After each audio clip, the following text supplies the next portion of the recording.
What's going on, guys? Caramel here, and I was sitting here wondering, when the hell are we actually going to get a good look at Season 6? Sunday night's teaser was cool, way better than last year's, but it still wasn't enough to satisfy my thirst for what's coming up next. Also, do yourselves a favor, don't listen to any actor or actress from the show telling you how this year it'll be insane and amazing. Yeah, we get it. You're under contract to say good things about the show. Shut up. So, because we haven't had a good trailer to show us what we're in for, I'm going to be going over my top 5 moments to look forward to in Season 6. I'll be ranking these moments to look out for based on the state of things left off last season, what has happened in the books that they haven't adapted, and what has been leaked so far. Now, will this contain spoilers from the books? Yes and no. I will be hinting at what some of the characters from the books have done, but at the same time, the show usually goes in a different direction, so no. It's a toss-up. Keep watching if you don't care, but if you're someone who likes to go in completely in the dark, you may back out now. And let's start with number 5, and that'll be Meereen will likely be attacked. Without Dany there, the situation with the Sons of the Harpy getting worse, the other slave cities will probably come finish off what's left of Dany's army. When we last left off, Dany sent Hizdahr and Daario to treat with the Wise Masters, who have taken back control of Yunkai. Now that Dany is gone and her diplomat to the Wise Masters is dead, it's most likely that we will see the Yunkai come in and try to take Meereen. I'm also going to assume that Tyrion, or someone else, will try and free Dany's dragons, so they have any hope of fighting back against the siege, considering the Unsullied's numbers have probably been reduced due to the Harpy killings. I'm also going to buy the book and what little material they've adapted, and what they still can put in there. Plus, who else over there has any experience with a siege other than Tyrion? Only this time he doesn't have wildfire, but actual dragons, so releasing them might be the best idea if they do become under attack.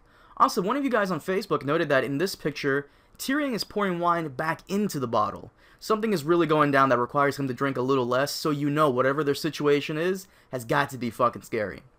My number 4 anticipated moment to look out for is Cersei'S mental state, and that she'll probably grow increasingly insane throughout this season and plot to kill everyone. She had had to witness her own son die in front of her, she was humiliated and morally defeated by the Faith, and now her daughter is dead? Yeah, something tells me that she will grow very paranoid and start to see daggers in the shadows. As of right now, Qyburn is her only friend, and if they're going to be following the books, the moment she stands trial, I'm sure she'll pull a Tyrion and request her fate to be decided by combat. However, I have a question for the viewers right now.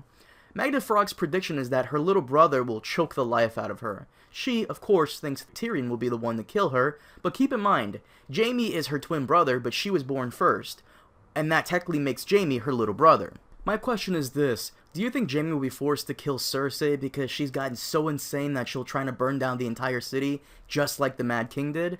I say that because at this point, Tommen is all she has left, and if anything happens to him, then I can pretty much promise you she'll go insane and try something crazy. At number 3, it has got to be Euron Greyjoy and his plans for the Ironborn. In the book, he comes in a little late into the plot, but he does pose a big problem for many of the characters. It's not likely that we will be getting Victarion anytime soon, but possibly Yara will be filling in his shoes. I'm sure at some point in the season, Euron will probably have the Ironborn attack the Tyrells and send Yara on a mission to Essos. I won't say more than that, but if they're still planning to salvage what's left of the books, I can only see that as the most possible route to do so. But I'm really looking forward to seeing what he'll do. I just pray to God they won't fuck up his characters like they did the Sand Snakes last season. I mean, you'd have to try really hard to give him a line like, bad pussy, and actually try to make sense of it. Most likely they'll probably have his storyline intercept with Sam, who's on his way to Old Town. Euron will probably attack there to try to give the Ironborn some kind of win after they lost Mo Kalen to the Boltons in Season 4. The number 2 most anticipated moments to look forward to in Season 6 is flashbacks. Personally, I think these came in way too fucking late in the show. They should have been done back in Season 2 at least. I absolutely loved how they opened last season with Cersei as a young girl, but now that Bran is back and he is being taught by the Three-Eyed Raven, there is a good chance that he will utilize his powers even more and start to see flashbacks of when his father was young. How does that make sense? Magic. Personally, I think his storyline is the weakest and least interesting of them all, but in Season 4, when he touched the tree, he could see past events that already happened, and according to several leaked information, this season he'll likely start to see more things that have happened in the past, like the fighting at the Tower of Joy when Ned Stark goes to retrieve his sister from the last remaining Kingsguard, and his mother as a teenager. We may also see a glimpse of a beautiful woman kissing a man with white blonde hair. I'm sure some of you know who I'm talking about. Either way, flashbacks and visions have always been a part of the books, and I'm glad they're coming into the show. And the number 1 most anticipated moment for Season 6 is Jon versus Ramsay. Oh yeah, it's fucking happening, and don't you dare deny me this awesomeness. Look, here's the thing. Jon and Ramsay are complete opposite. They, despite having a lot in common, they're completely different people. Jon is a nice guy who tries his best to save the wildlings. Ramsay will fuck you and then have his hunting dogs tear you apart. Jon will try and help you out if you're being bullied. Ramsay will cut your cock off. They're the perfect odd couple, and they must fight to the death. All for my enjoyment. I'll even play the theme when Spock and Kirk are forced to fight each other to the death. It'll be beautiful. But seriously though, it will happen. In fact, I've had a couple of videos on this topic about the leaked information and pictures that have come out. We've seen pictures of Kit Harington on set as Jon Snow, wearing Stark armor, in a large field that looks like it's about to be a battleground. We've also got information about how Ramsay will be burning two well-known characters on the cross to try and demoralize the opposition. It's possible. Also, if you're wondering why number 1 isn't his resurrection, it's because we all know it's going to happen, so there's no point.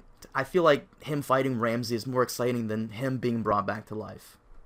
But let me know what you guys are most excited to see in the new season. Is there something I forgot to mention? Let me know down below, and make sure to rate, comment, favorite, and subscribe, and I will see you next time. Baba Booey.